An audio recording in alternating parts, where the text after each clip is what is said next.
So I'm here to tell you that the U.S. did not approve the completion of the Keystone XL pipeline. The affirmative states that the Keystone Pipeline project will lessen American dependence on foreign oil in our case for change. She defends her proposition in 3 ways, and the affirmative states that there would be 1, less dependence on foreign oil, 2, more jobs would be created, and 3, positive economic benefits would be produced from this. But I'm here to tell you that we don't strictly depend on foreign oil completely. An insignificant amount of new jobs would be created and negative economic instances would be produced. On our first point, that there is less dependence on foreign oil would be good for us. We don't strictly depend on foreign oil. The U.S. Energy Information Administration stated that in 2013, about 33% of petroleum consumed in the United States was imported from foreign countries, and this was a lower level since 1985. In How Stuff Works, Charisse Lapine states that the U.S. Department of Energy and the Energy Information Administration predicts that we are on track to reduce our dependence on foreign oil as a result of the shift to other energy sources such as biofuels. By 2035, the U.S. is expected to reduce oil importation to about 45%. So we don't need this proposition to reduce our foreign oil. There's also other ways to cut dependence on foreign oils. Also in How Stuff Works by Charisse Lapine, she states that to cut our dependence on foreign oils, we have to cut our dependence on oil altogether, basically. So even as oil production continues, other new technological developments, such as more efficient vehicles, will continue to reduce the United States' reliance on petroleum-based fuels. On our second point, that more jobs would be created, there's an insignificant amount of new jobs that would be created. It's a common misconception that a lot more jobs would be created, but in reality, on CNN, Jeremy Diamond states that once the construction, which would last no more than 2 years, wraps up, the Keystone XL would have only created 50 permanent jobs, and that's the numbers needed to maintain the pipeline.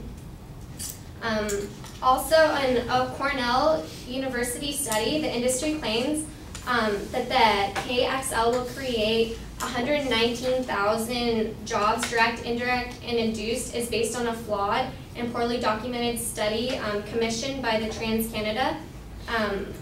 Perryman wrongly included over $1 billion in spending in 10,000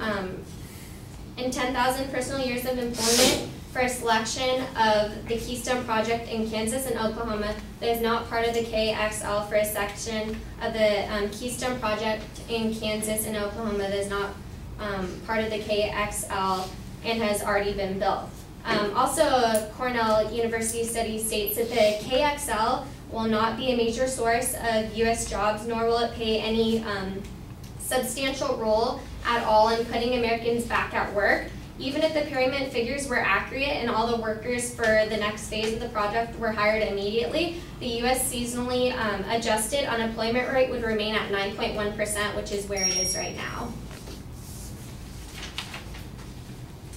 Jobs that are created wouldn't even be for locals, so up to 90% of those who are hired for temporary work would be non-local than hired out of state, and this comes from the Cornell University study as well.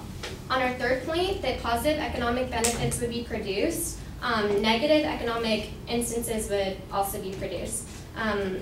In commondreams.org, Brendan Smith states that the pipeline is much a threat to our economy as it is to our planet. After a year of extreme weather, at an extent cost to the economy, at this old job versus environmental debate is emerging in a false choice.